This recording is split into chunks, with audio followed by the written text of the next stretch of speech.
তাহলে মূল কথা কি দাঁড়ালো, যে আমাদের অ্যানালগ থেকে ডিজিটাল কনভার্সন যদি আমাকে করতে বলে, তাহলে সেটা আপনার ডিএসপি ওয়ান ল্যাবে হোক আর কমিউনিকেশন ল্যাবে হোক, দুটোই সেম জিনিস, কনসেপ্ট থিওরি একই জিনিস। বাট আমরা ডিএসপি তে এসে সেটাকে ম্যাটল্যাব কোডের মাধ্যমে আমরা কাজগুলো করি। আর কমিউনিকেশন ল্যাবে আমাদের তো ম্যাটল্যাব কোড নাই, আমাদের যন্ত্রপাতি থাকবে, সেখানে তার সার্কিট থাকবে, তাই দিয়ে আমরা করব। লাইক আমাদের এখানে ধরেন আমাদের স্যাম্পলার, আমরা ডিএসপি তে স্যাম্পলারের জন্য কোড লিখবো, কোয়ান্টাইজারের জন্য কোড লিখবো, আর কোডারের জন্য কোড লিখবো। কিন্তু আমরা যদি কমিউনিকেশন ল্যাবে যেতাম, আমাদের কোড লেখার অপশন নাই। আমরা সেখানে আমাদের স্যাম্পলার বলে একটা মানে সার্কিট আছে। স্যাম্পলার বলতে সুইচ বোঝায় আর কি। সুইচ সার্কিট আছে, কোয়ান্টাইজারের জন্য একটা সার্কিট আছে, আর কোডারের জন্য সার্কিট আছে। তো ওই সার্কিট গুলো দিয়েই আমরা আসলে এই কাজটা করতে পারবো। বাট থিওরি কিন্তু একই সেম, যে আমার স্যাম্পলার, কোয়ান্টাইজার আর কোডার লাগবে। আর এগুলো আসলে দিয়ে কিভাবে তৈরি হয় দেখেন, এখানে সুইচ, এই দেখেন স্যাম্পলারের একটা স্যাম্পল দেখানো হয়েছে অ্যানালগ থেকে। দেখেন স্যাম্পলার মানে হচ্ছে একটা সুইচ। এগুলো আমরা কত মানে আমাদের ডিএসপি যখন ক্লাস ছিল আমরা সেখানে বলেছি, এখানে অ্যানালগ সিগন্যাল একটা সাইন ওয়েভের মতো সিগন্যাল, ঠিক আছে। আর এখানে স্যাম্পল করেছি, দেখেন কতগুলো স্যাম্পল নিয়েছি। স্যাম্পল নেওয়ার পরে আমাদেরকে কি করতে হবে, কোয়ান্টাইজেশন করতে হবে। তো কোয়ান্টাইজেশন আমরা কিভাবে করলাম দেখেন, কোয়ান্টাইজেশন মানে এখানে কতগুলো লেভেলে কনভার্ট করে নিলাম। হ্যাঁ, এই লেভেলগুলো কোত্থেকে এসছে, ওই যে 2 to the power n। n মানে হচ্ছে 3 বিট। আমরা মানে n এর ভ্যালু যদি আমরা এখন 3 নিই, 3 কেন নেবো, যদি আমরা 3 বিট কোয়ান্টাইজার আমরা ইউজ করি তাহলে 3 নেবো। আর আমরা যদি 3 বিট কোয়ান্টাইজেশন ইউজ না করি, যদি 4 বিট, তাহলে 4 নিব। তাহলে 2 টু দি পাওয়ার 4 হবে কি 2 টু দি পাওয়ার 3 হবে, তার উপর ডিপেন্ড করে আপনার এখানে এইগুলো স্পেসিং করতে হবে, এটাকে লেভেলিং করতে হবে। হ্যাঁ, যেমন আমরা এটা 3 বিট কোয়ান্টাইজার ইউজ করেছি, তাই আমরা 8টা লেভেল নিয়েছি। 8টা লেভেল কি করে হলো, 1 2 3 4 5 6 7 8। হ্যাঁ, তা 8টা লেভেল করতে গেলে আপনার কয়টা রেখা লাগবে, 7টা রেখা লাগবে, ঠিক আছে। তো এগুলো আমরা জানি। হ্যাঁ, এগুলো থেকে আমরা লেভেলিং করে এটাকে কি করবো, এনকোড করব, সরি, এটাকে আমরা রাউন্ডিং করব। তো রাউন্ডিং এই যে করে নিলাম। এখন রাউন্ডিং করার পরে এটাকে আমাদেরকে কি করতে হবে, এনকোডিং করতে হবে। হ্যাঁ, এনকোডিং আমরা কি করে করব, এই যে জিরোকে আমরা একটা 0 0 0 বলবো, এই ভ্যালুটাকে, টু ভ্যালুটাকে আমরা বলবো যে, মানে বুঝতেছেন, টু ভ্যালুটাকে কনভার্ট করে নেব অনে, 3 ভ্যালুটাকে কনভার্ট করে নেব টুতে। এর মানে এইভাবে আমরা এক একটা নাম দিব, এক একটা যতগুলো ভ্যালু আছে ততগুলো নাম দিব। হ্যাঁ, এটাকে কি এনকোড বলে। যেমন এটার নাম যদি আমরা দিই, এটাকে যদি এই ভ্যালুটাকে আমরা ওয়ান, যদি 0 বলি, এই ভ্যালুটাকে যদি আমরা ওয়ান বলি, এটাকে যদি টু বলি, এটাকে 3 বলি, এটা 4 বলি, এটা 5 বলি, এটা 6 বলি, 7 বলি, 8।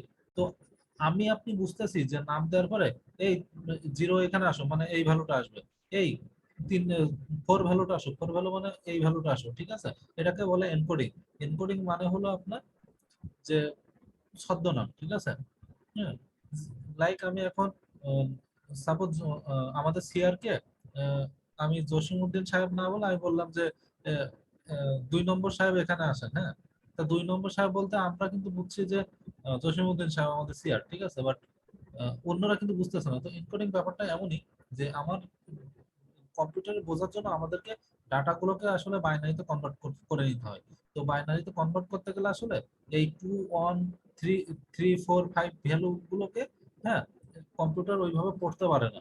তার জন্য আমাদের বাইনারি কম্বিনেশন লাগবে। হ্যাঁ, 2.5 2.6 বা 3.1 এগুলো কি কম্পিউটার পড়তে পারবে, পারবে না। তো এই ভ্যালুগুলোকে আমরা ওই 1 2 3 4 5 6 এইভাবে নামকরণ করে ওইটার বাইনারি কনভার্সন নিব। এজন্য কিন্তু আমরা এনকোডিং এ ওই কাজটাই করেছি। হ্যাঁ, দেখেন এখানে অবশ্যই এনকোডিংটা দেখানো হয় না ওইভাবে, বাট এখানে আবার দেখানো হয়েছে।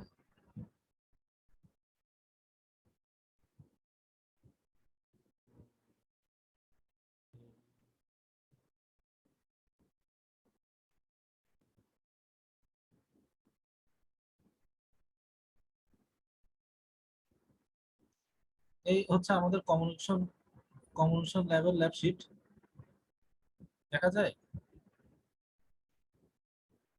জি স্যার, দেখা যাচ্ছে। তো এটা হলো আমাদের কমিউনিকেশন ল্যাবের ল্যাব শিট। তো আমরা এখানে অ্যানালগ থেকে ডিজিটাল কনভার্সন করছি। আগের ওই যে যা থিওরি পড়ে আসলাম একটু আগে, ডিএসপি অন ল্যাবের যে ল্যাব শিট থাকে সেটা আর এটা একই জিনিস থিওরি, বাট বললাম তো সার্কিট আলাদা, মানে সার্কিটের মাধ্যমে এটা আর ওইটা হচ্ছে কোডের মাধ্যমে লিখতে হয়। তো এখানে দেখেন সেই জিনিসটা কিন্তু দেখানো হয়েছে যে এনকোডিং করছে কিভাবে, দেখেন এখানে কতগুলো ভ্যালু, 8টা ভ্যালুতে ভাগ করছে, এইটার নাম দিছে 1, এটার নাম দিছে 2, এটা 0, এটা 1, এটা 2, 3, 4, 5, 6, 7, 8, দেখেন এদিকে নাম দিছে, দেখছেন? এটাকে জিরো চিন্তা করছে, তাহলে জিরোর বাইনারি কনভার্সন এই, এটাকে নাম দিছে 1, এটাকে নাম দিছে 2, এটাকে নাম দিছে 3, কারণ এগুলো সব কিন্তু বাইনারি, হ্যাঁ 3 মানে তো বাইনারি, বুঝছেন? তাহলে আমার দেখেন এই ভ্যালুগুলোকে আমার এখন কম্পিউটারে বোঝার সুবিধার্থে আমার এনকোডিং করে ফেলেছি। তো এনকোডিং জিনিসটা কি বোঝা গেছে না বোঝা যায়নি বলেন? আমি একটু তাড়াতাড়ি রিকভার করছি, কারণ এগুলো আমরা আগে জানি, আগে পড়াইছি, ঠিক বোঝা আছে? গেছে। জাস্ট রিকভার করছি, হ্যাঁ। তাহলে আমাদের কয়টা জিনিস লাগবে? স্যাম্পলিং করা লাগবে, লাগবে কি আর কোয়ান্টাইজেশন করা লাগবে, আর কি লাগবে? আমাদের এনকোডিং করা লাগবে, ঠিক আছে? স্যাম্পলিং করে আমরা কি করি, যে কটা স্যাম্পল আমরা তো, একটা অ্যানালগ সিগন্যালের মধ্যে হাজার হাজার স্যাম্পল আছে, মানে হাজার হাজার পয়েন্ট আছে, কতগুলো পয়েন্ট নিয়ে কি আমার পক্ষে কাজ করা, আপনার পক্ষে কাজ করা পসিবল? পসিবল না। তো আমরা কি করব, আমরা আসলে কতগুলো স্যাম্পল ইউজ করব, হ্যাঁ। তো এই জন্য স্যাম্পলিং করব, স্যাম্পলিংটা করি আমরা সুইচিং এর মাধ্যমে, সুইচ দিয়ে, হ্যাঁ। তা 2 নম্বর, এরপর আমরা কোয়ান্টাইজেশন করব। কোয়ান্টাইজেশন আসলে কি? কোয়ান্টাইজেশন আসলে আপনার লেভেলিং বোঝায়, হ্যাঁ। যে সাপোজ 2.3, 2.4, এই এতগুলো এরকম উল্টো পাল্টা না নিয়ে এটাকে রাউন্ডিং করার জিনিসটাকে আমরা বলি যে কোয়ান্টাইজেশন, যে রাউন্ডিং করা, হ্যাঁ। তারপরে 3 নম্বরে আমরা কি কোডার ইউজ করবো, এনকোডিং করবো, হ্যাঁ। এনকোডিং কেন করব? কারণ ওই কম্পিউটার তো 2.5, 2.3 বা 3.1, 3.5 এগুলো তো বুঝে না, বুঝে না, ও বুঝবে কি, ও বাইনারি বুঝবে। তো ওর বাইনারি বুঝতে গেলে আমাদের ওকে বাইনারি 0, 1, 2, 3 এর মাধ্যমে চিন্তা করে, ডেসিমেলে চিন্তা মতো করে ওকে বাইনারি কনভার্সনের ভ্যালু বসাইতে হবে, হ্যাঁ। এই যেমন যেমন আপনারা এর একটা ভালো এক্সাম্পল আছে এনকোডিং এর। যেমন আপনারা যখন কোনো মার্কেটে কাপড়, শাড়ি কাপড় কিনতে যান, আচ্ছা শাড়ি কাপড়ের উপরে কি কোনো প্রাইস লেখা থাকে? নর্মালি কিন্তু প্রাইস লেখা থাকে না, কারণ এটা এক ধরনের চালাকি, হ্যাঁ। মানে দোকানদারদের, ওরা করে কি বিভিন্ন কোড লিখে রাখে, দেখবেন যে কখনো 0, 1, 2, 4, 5, 0, 2, 3, 9, 6 বা মানে হাবি জাবি কিছু লিখে থাকে, যে জিনিসটা কিন্তু জি স্যার। আমার আপনার সাধারণ মানুষের বোঝা কিন্তু মানে পসিবল না।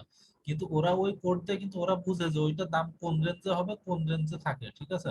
কারণ ওইটাই বলে এনকোডিং, যে ওই এনকোডিং দিয়ে শুধুমাত্র ওরা বুঝবে, অন্য কেউ বুঝবে না, বুঝতেছেন? তো জিনিসটা হচ্ছে এখানে কম্পিউটার এনকোডিং দিয়ে আমরা কম্পিউটারকে বোঝাচ্ছি, বোঝানোর সুবিধার্থে, বুঝছেন? তা ওরা ওই ভালোগুলো লেখে ওইভাবে ওদের বোঝার জন্য, হ্যাঁ, ওদের বোঝার সুবিধার্থের জন্য। তো এগুলো আর কি, যে ছদ্মনাম দেয় এক কথায় একটা।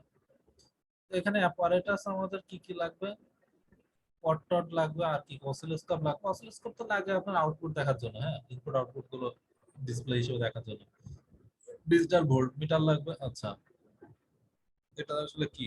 Symmetric diagram of analogue to digital converter, আচ্ছা এখানে অ্যানালগ টু ডিজিটাল কনভার্টার দেখানো হয়েছে।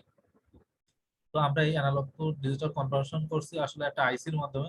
তো আইসিটা মনে হয় এটা নাম আছে। তো যাই হোক, এখানে আইসিতে কতগুলো পিন আছে? 1 থেকে 20টা মোট পিন আছে, হ্যাঁ। তো 1 থেকে 20টা মোট পিন আছে। তখন আসলে আপনার ল্যাবে কিন্তু এই ধরনের এরকম একটা যন্ত্র থাকবে, এর উপরে এরকম সার্কিট ড্র করা থাকে, এর ইনপুট গুলো আপনাকে দিতে হয় আর আউটপুট গুলো অসিলোস্কোপে দেখতে হয়। তো সৌভাগ্যবশত আপনাদের ভাগ্য ভালো বলে আপনারা প্রথম ক্লাসটা আসলে পেয়েছেন সোনালী ইউনিভার্সিটি, এবং আমি সেদিন দেখানোরও আমার সৌভাগ্য হয়েছে, টুকটাক যা পারি দেখিয়েছি।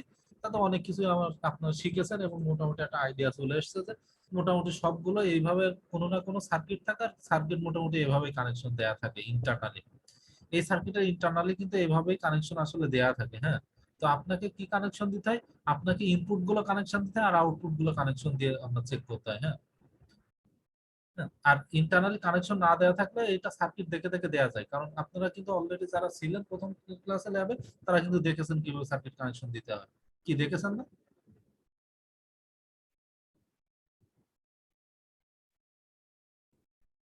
হ্যালো, আপনার কি শুনতে পান এমন কথা নাকি? জি স্যার, শুনতে পাচ্ছি স্যার। জি শুনতে পাচ্ছি স্যার। রেসপন্স নাই কেন, কি মজা লাগতেছে না নাকি?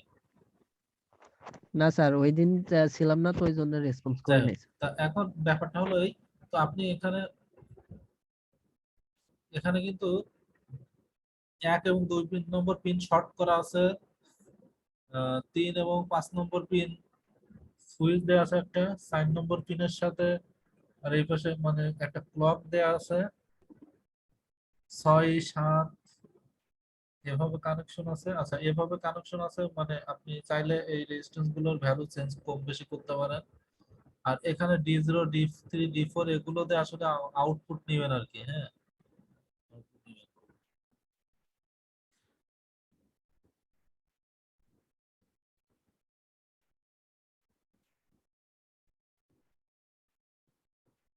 এখানে প্রসিডিউর গুলো বলা আছে কি, বলছে যে এই ব্লক ডায়াগ্রাম যেভাবে ফিগারে দেয়া আছে ওইভাবে আপনার ফিগারটা দেখেন। দেখার পর বলছে J on B open circuit, J কে ওপেন সার্কিট করে রাখতে হবে। যে কোনটা ওপেন সার্কিট, যে কই, এই যে কে কই, যে কিছু আছে না, কি বলতেছি তাই।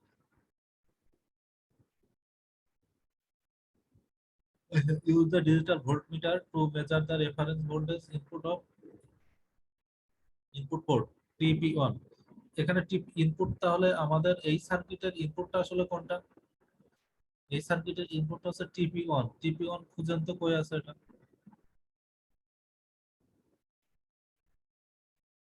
আছে আসলে এখানে। না স্যার, দেখা যায়।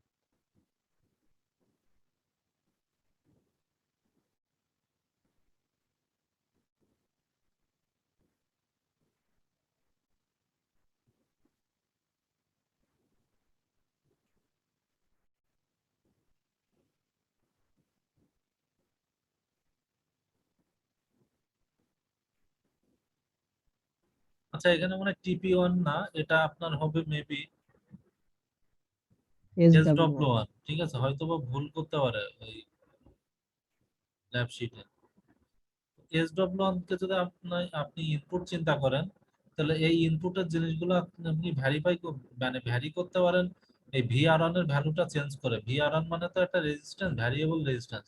তো এটা দেখছেন একটা পটেনশিওমিটার, তো এটাকে চেঞ্জ করে করে আপনি এই রেজিস্ট্যান্স যখন চেঞ্জ করবেন তখন সার্কিটের এই ইনপুটটাও কিন্তু চেঞ্জ হতে থাকবে, ঠিক আছে।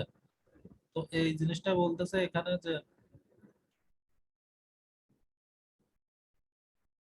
যে বলতেছে use the digital voltmeter to measure the reference voltage, reference voltage input port. Digital voltage metre use করতে হবে কি মাপতে? ইনপুট পোর্টের রেফারেন্স ভোল্টেজ মাপতে, ইনপুট পোর্টের রেফারেন্স ভোল্টেজ। ইনপুট পোর্টের রেফারেন্স ভোল্টেজটা মাপতে আমরা ডিজিটাল, এই যে আমরা যে ডিজিটাল ভোল্টমিটার ইউজ করছি না, ডিজিটাল ভোল্টমিটার। তো ডিজিটাল ভোল্টমিটার তাহলে কি, সে ওই যে লেখা উঠবে আর কি কত ভোল্ট আর কি, হ্যাঁ। ওইটা ইউজ করবো আমরা ইনপুটের এই ভোল্টেজটা মেজার করতে। ওকে, আমরা তাহলে মেজার করে ফেললাম ইনপুটের ভোল্টেজ আমি কত দিচ্ছি। এরপরে আপনাকে ওই অ্যাডজাস্ট করতে হবে ভোল্টেজটা। ইনপুটের ভোল্টেজটাকে অ্যাডজাস্ট করে 2.5 এ আনতে হবে। এই ভ্যালুটা 2.5 ডিসি তে আমার আনতে হবে, হ্যাঁ।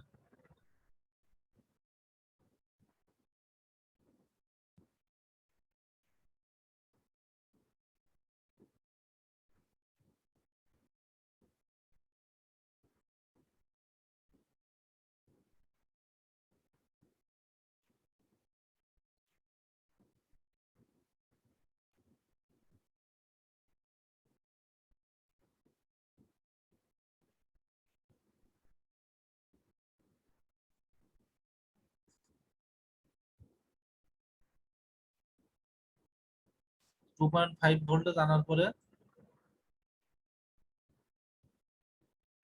এরপরে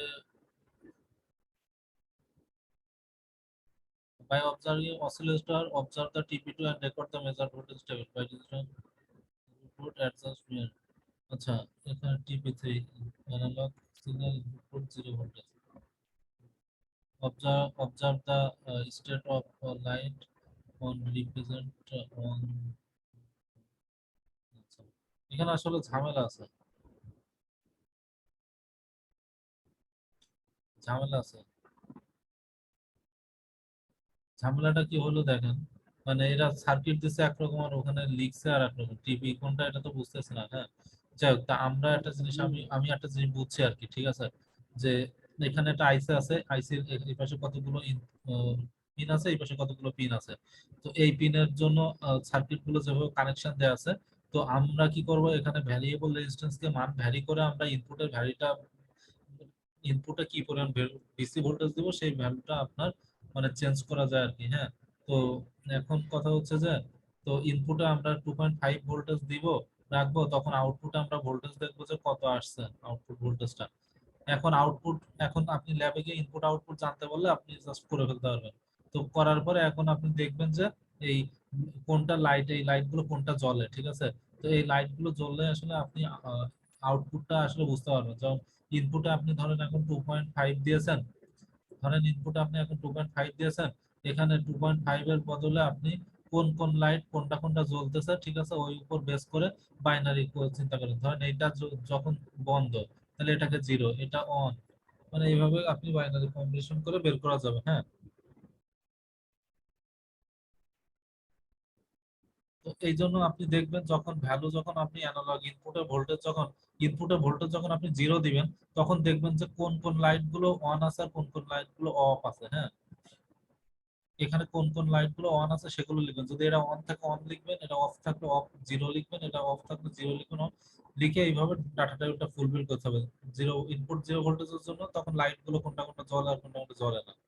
একই রকম ভাবে 1.2 দিলে তখন কোনটা জ্বলে কোনটা জ্বলে না, এভাবে আপনি দেখবেন। তো দেখলে দেখবেন যে একটার সাথে কখনো আর একটা মিলবে না। হ্যাঁ, তো তাহলে এটাই কিন্তু এনকোডিং মতো হয়ে গেছে। ইনপুটে দেখেন আপনি একটা ভোল্টেজ দিয়েছেন, স্যাম্পল গুলো দিয়েছেন, এগুলো কিন্তু এক একটা স্যাম্পল, হ্যাঁ, ইনপুটের স্যাম্পল।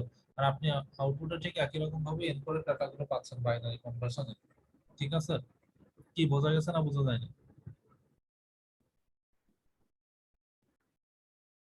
হ্যালো, বুঝতে পারছেন? জি স্যার, জি স্যার। বোঝা গেছে? আসসালামু আলাইকুম স্যার স্যার। ওয়ালাইকুম স্যার আসসালাম। বোঝা গেছে স্যার।